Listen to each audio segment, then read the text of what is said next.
हमारे पड़ोसी मुल्क पाकिस्तान और बांग्लादेश में देखा जाए तो जहाँ पर मुसलमान बहुसंख्यक है, यहाँ पर अल्पसंख्यक शांत प्रिय हिंदुओं को जिंदा जलाया जा रहा है। अभी आप सबने देखा होगा कि बांग्लादेश से ऐसी तमाम घटनाएं सामने आई जिसमें कई हिंदुओं को जिंदा जला दिया गया। तो ऐसी स्थिति में इन शांत प्रिय हिंदुओं को जिंदा जलाने वाले मुसलमानों से हम तो यही कहना चाहेंगे कि इन शांत प्रिय हिंदुओं से तुम्हारे धर्म को कोई खतरा नहीं है, फिर भी तुम इन्हें जिंदा क्यों जला रहे हो? तुम्हारे धर्म को और तुम्हारे लोगों को जिनसे खतरा है उनकी तो तुम लोग गुलामी कर रहे हो।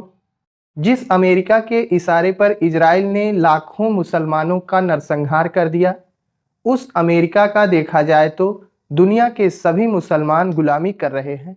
अभी अमेरिका के न्यूयॉर्क शहर से एक ऐसी खबर सामने आ रही है जिसमें देखा जा रहा है कि अमेरिका के एक सांसद ने मुसलमानों को कुत्ता से भी घटकर बताया है, कुत्ता से भी बदतर बताया है।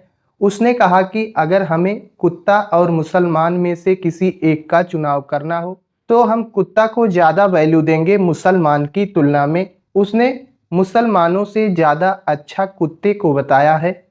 तो आइए सबसे पहले अमेरिका से आई इस खबर के बारे में अध्ययन कर लेते हैं। आखिर इस प्रकार की खबर आने का मूल कारण क्या है, ऐसा बयान आने का कारण क्या है? दरअसल अमेरिका के न्यूयॉर्क में एक फिलिस्तीनी अमेरिकी एक्टिविस्ट हैं नरदीन किस्वानी। इन्होंने सोशल मीडिया पर पोस्ट करते हुए लिखा कि कुत्ते अपवित्र हैं।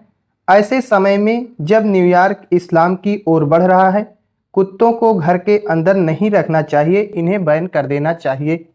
तो ऐसी स्थिति में देखा जाए तो इस नरदीन किस्वानी ने कुत्तों को अपवित्र बताते हुए कहा कि न्यूयॉर्क में कुत्तों को बैन कर देना चाहिए, कुत्तों को घर में नहीं रखना चाहिए क्योंकि कुत्ते अपवित्र हैं।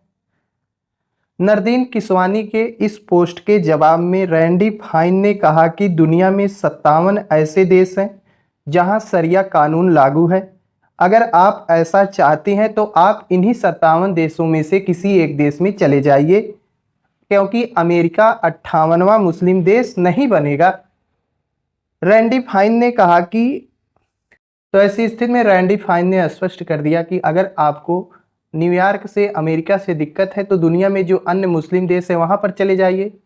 अगर आप सोचती हैं कि यहाँ पर भी अमेरिका में भी शरीयत के हिसाब से काम होगा तो ऐसा होने वाला नहीं है। रैंडी फाइन ने आगे कहा कि अमेरिका में कुत्ते परिवार के सदस्य हैं और हम यूरोप की तरह शर्मिंदा होकर हार नहीं मानेंगे। उन्होंने कुत्तों की तस्वीर भी शेयर की। रैंडी फाइन ने कहा कि अगर हमें कुत्तों और मुसलमानों में से किसी एक को चुनना हो तो यह ज़्यादा मुश्किल नहीं होगा। तो ऐसी स्थिति में देखा जाए तो उन्होंने मुसलमानों से अच्छा कुत्तों को बताया है। उनकी नज़र में मुसलमान कुत्ते से भी घटिया हैं। बाकी अमेरिकी सांसद द्वारा दिए गए बयान पर आप लोगों की क्या राय है, आप लोग अपनी राय दे सकते हैं।